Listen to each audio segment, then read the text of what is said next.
Hey guys, WhatsApp. तो ये video है कैसी थी मेरी लाइफ गेट एग्ज़ाम से पहले, या फिर मैं और एक तरीके से बोल सकता हूँ कैसी थी मेरी लाइफ आईआईटी बॉम्बे में जाने से पहले। आईआईटी बॉम्बे में जाने के बाद मैंने एक वीडियो बनाया था, लाइफ आफ्टर गेट एग्ज़ाम। वो वीडियो काफ़ी ज़्यादा पॉपुलर हो चुका था और काफ़ी लोगों ने उस पर अच्छा रिस्पॉन्स दिया है। कुछ 2000 प्लस वहाँ पे लाइक्स हैं। व्यूज़ तो मैं बात ही नहीं कर रहा, और लाइक्स का रेशियो बता रहा हूँ 2000 प्लस है। इस वजह से मैंने ये वीडियो बनाया है ताकि आपको गेट एग्ज़ाम से पहले मेरी कैसी लाइफ थी वो भी आपको पता होना चाहिए। और ये वीडियो बनाने का और एक मेरा मोटिवेशन है कि काफ़ी लोग डरे हुए हैं, काफ़ी लोगों की इमेजिनरी फेक लाइफ जो यूट्यूब पे है बहुत ज़्यादा पॉपुलर है वो जानकर, इसलिए मैं आपको कुछ अपनी रियल लाइफ के बारे में बताऊंगा, एक्सपीरियंस शेयर करूंगा, रियल स्टोरी बताऊंगा मैं कैसे था, ताकि आपको भी लगे कि आप भी उसी तरीके के इंसान हो और आपसे भी गेट क्रैक करने का एक हौसला बन सके। राइट थिंग्स ने डिस्कस करना है, रियल थिंग्स डिस्कस करना है। राइट थिंग्स क्या होते हैं? जो आप सुनना चाहते हो, और रियल थिंग्स क्या होते हैं? जो रिलेट हो पाते हैं। तो मेरी क्या कोशिश होगी आपसे रिलेट होने की। तो गेट एग्ज़ाम से पहले मैंने भी इंजीनियरिंग की थी, मैं एक लोकल इंजीनियरिंग कॉलेज से था। मुझे उन टीचर्स से, उनके पढ़ाने के तरीके से कोई प्रॉब्लम नहीं था। वो क्या पढ़ा रहे हैं मुझे उससे कोई भी मतलब नहीं था। मुझे बस एक ही चीज़ से मतलब था कि वो मुझे डीमोटिवेट करते थे। और उसका सबसे पहला मेन रीज़न मैं आपको बता देता हूँ। 12th में मेरे 81% थे, पर क्या मैं स्टार्टिंग से ही एक ऐसा कमज़ोर लड़का नहीं था जो उन्होंने मुझे टारगेट किया था। उनका टारगेट करने का मेन रीज़न ये था कि फर्स्ट ईयर में मेरे सबसे ज़्यादा परसेंटेज थे मेरे क्लास में, क्योंकि मैं गांव में से जाके मैंने इंजीनियरिंग की थी। तो 81% से अगर कोई इंसान 5.13 पॉइंटर तक आएगा, कंसिस्टेंटली डिक्रीजिंग परफॉर्मेंस देगा, तो ऑफकोर्स टीचर्स के माइंड में कहीं ना कहीं मैं बहुत अलग अलग थॉट्स डालने लग गया था, और उन्होंने मुझे काफ़ी सारे अलग अलग चक्करों में भी देखना स्टार्ट कर दिया था। मैं एक अफेयर में भी इन्वॉल्व था। उनके गांव में ये सब नहीं चलता, ठीक है। यहाँ पे गर्लफ्रेंड बॉयफ्रेंड या फिर रिलेशनशिप एक नॉर्मल चीज़ है। मुंबई में भी नॉर्मल है, अगर आप बैंगलोर में रहते तो बैंगलोर में भी नॉर्मल है, दिल्ली में भी नॉर्मल है।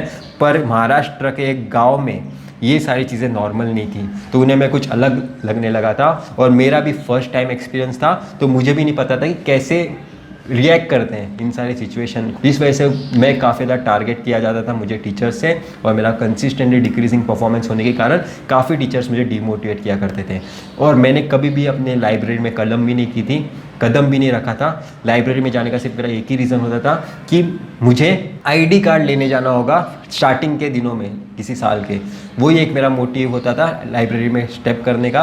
बाकी उस रीज़न के अलावा मैंने कभी लाइब्रेरी में कदम भी नहीं रखा हुआ, मुझे याद भी नहीं है। तो मेरा कंसिस्टेंटली डिक्रीजिंग परफॉर्मेंस रहा है।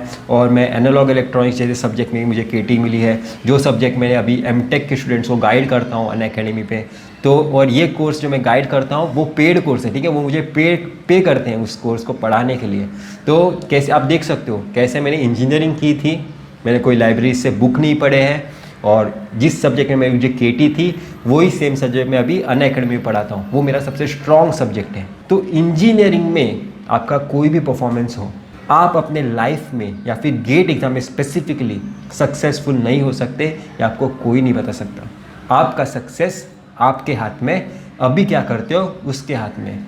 बाकी लोगों ने लाइब्रेरी में कदम रखा था कि नहीं, वो आपका सक्सेस नहीं छीन सकती, क्योंकि लाइब्रेरी में जाके कोई कितना ही बुक पढ़ पाएगा, और एक कॉलेज के लाइब्रेरी में कितने ही अच्छे बुक मिलते होंगे, और उतनी किसकी एबिलिटी होगी उतना टफ रेफरेंस बुक समझ के लेने की, और उतना उसके दिमाग में फिट रहने की। कोई इंसान अगर कॉन्सेप्चुअली आगे जा सकता है तो वो किस बेसिस पे जा सकता है, सबसे पहले वो क्लियर करते हैं।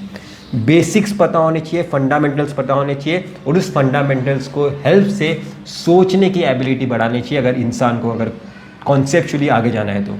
मैंने कोई बुक्स पढ़े नहीं है, पर ऐसे काफ़ी सारे कॉन्सेप्ट्स हैं जो मुझे काफ़ी अच्छे आते हैं। बाकी लोगों के रेस्पेक्ट में मैं काफ़ी सारे आईएएस रैंकर्स के भी मिस्टेक्स निकालता हूँ अनअकैडमी पे। वो निकालने का सिर्फ एक ही रीज़न है, मैं सोचता बहुत हूँ किसी सम को ख़त्म होने के बाद भी। अगर कोई सम ख़त्म हुआ उसके बाद आंसर निकालने के बाद वो सम वही ख़त्म नहीं हुआ था, मेरे लिए वो क्वेश्चन एक अच्छा कॉन्सेप्चुअल क्वेश्चन हमेशा रहता है। अगर आप भी ऐसे सोचना स्टार्ट करोगे तो आपको कोई बुक की ज़रूरत नहीं पड़ेगी। वैसे भी रिसर्च, तो मैं क्या कह रहा था, वैसे भी रिसर्च जो होती है ना वो बुक में के कॉन्सेप्ट से नहीं होती है, रिसर्च होती है ज़्यादा सोचने से।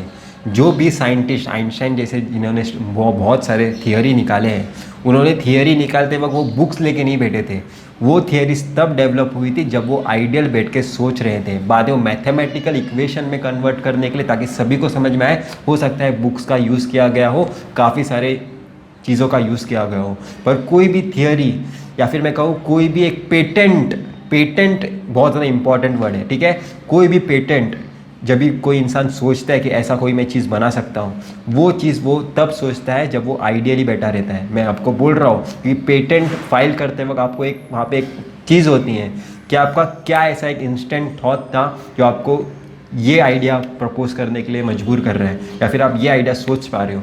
वहाँ पे एक इंस्टेंट थॉट होनी चाहिए, इंस्टेंट। पहले के पेटेंट्स में तो वहाँ पे क्लियरली लिखा होता था, अभी कुछ अलग लिखा होता है। वैसे भी आपको वो पता नहीं चलेगा, वो आप जब भी IITs में जाओगे तभी आप अगर पेटेंट फाइल करने आओगे तो काफ़ी सारी चीज़ें होती है। उसमें से एक होता है कि इंस्टेंट थॉट प्रोसेस क्या थी।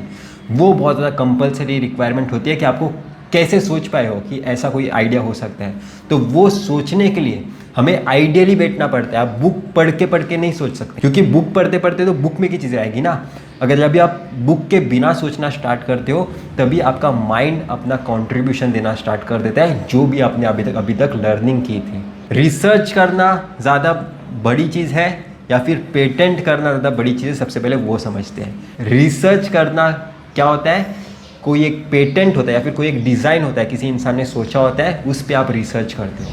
पेटेंट कौन करता है, इंस्टेंट थॉट प्रोसेस जिसकी आ सकती है, जो सोच सकता है उतना ज़्यादा, कोई एक नया मॉडल, कोई नोवल डिवाइस या फिर कोई नोवल डिज़ाइन, उस पर लोग पेटेंट, वो इंसान वो चीज़ पेटेंट करेगा। बाद में हो सकता है वो इंसान किसी बहुत सारे इंटर्न्स रखे ताकि वो उस पर रिसर्च कर सके। तो रिसर्चर का जॉब बड़ा होता है, पर उससे ही बड़ा जॉब होता है जो इंसान पेटेंट फाइल कर सकता है या फिर जिसके पास पेटेंट है।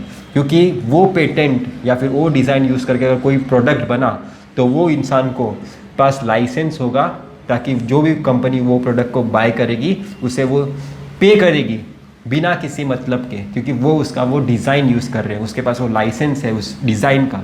इसे कहते हैं पेटेंट। वीडियो में कैसे आ गया टॉपिक मुझे भी नहीं पता है, पर आ गया, ठीक है। तो देखो मैंने कभी लाइब्रेरी भी ज्वाइन नहीं की।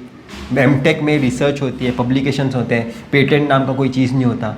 पर ये सारी चीज़ों से मैं गुजर चुका हूँ विदाउट एनी बैकग्राउंड, ठीक है। मैं ऐसा कोई लड़का नहीं था जो सिर्फ 4 घंटे सोता था या फिर 5 घंटे सोता था। मैं 8-8 घंटे सोने वाला इंसान हूँ। गेट के पहले भी सोता था, गेट के बाद भी सोता था, अभी भी सोता हूँ, ठीक है। 8 घंटे से ज़्यादा भी सोता हूँ मैं, और उसके बाद भी मैं कई बार आइडियली भी बैठा रहता हूँ। मुझे कभी भी ऐसा नहीं लगता कि मेरे पास बहुत कम टाइम है या फिर बहुत ज़्यादा टाइम है। मेरे लिए टाइम हमेशा एक दिन में उतना ही होता है, क्योंकि मुझे लगता है कि मैं हर दिन उतनी ही चीज़ें करता हूँ जितनी रिक्वायर्ड है। कभी मैं चीज़ पोस्टपोन नहीं करता या फिर कभी भी चीज़ में प्रीपोन नहीं करता। चीज़ें एकदम नॉर्मल है, आपकी भी लाइफ एकदम नॉर्मल है। मैं भी ऐसे रिलेशनशिप में से गया हूँ। मैं 3 साल के ब्रेकअप में से भी गुजरा हूँ। 3 साल का मेरा एक रिलेशनशिप था इंजीनियरिंग में। वो गेट एग्ज़ाम के प्रिपरेशन के टाइम जाके वो ब्रेक हुआ है। आप समझ भी नहीं सकते कितना पेन हुआ होगा मुझे। और वो मेरा फर्स्ट रिलेशनशिप, मेरा फर्स्ट लव था। तो ऐसे रिलेशनशिप में से मैं गुजरा हूँ, ब्रेकअप्स में से गुजरा हूँ, उसके बाद काफ़ी सारे रिलेशनशिप में भी गया हूँ। तो ऐसा कोई नहीं होता, ऐसी सभी की लाइफ ऐसी होती है। काफ़ी लोग बोलते हैं कि मैं ये सब नहीं करता था, बाकी सब लोगों से मैं अलग हूँ। तो उन लोगों पे ज़्यादा ध्यान मत दो। आप जैसे भी हो बहुत सही हो और इस एग्ज़ाम को क्रैक करने के लिए परफेक्ट हो। अगर आप मेहनत करना अभी चाहते हो तो आप इस एग्ज़ाम को क्रैक कर सकते हो। मैं आपको ये गारंटी देता हूँ। लक नाम का कोई फैक्टर नहीं होता। और 1 साल के प्रिपरेशन है और एक गेट एग्ज़ाम है, एंट्रेंस लेवल एग्ज़ाम है। कोई रिसर्च नहीं करनी, कोई आपको पेटेंट नहीं सोचना है, सम सॉल्व करने आराम से कर सकते हैं। तो ये कुछ मेरा शॉर्ट एक व्लॉग था ताकि आपको भी कुछ रियलिटी पता चल सके मेरे बारे में। तो इतना ही था इस वीडियो में। हम फिर मिलेंगे किसी वीडियो के साथ। Till then bye. आप मुझे इंस्टाग्राम पे फॉलो कर सकते हो। मैं आपको हर इंसान को रिप्लाई देता हूँ मैं। तो बाय।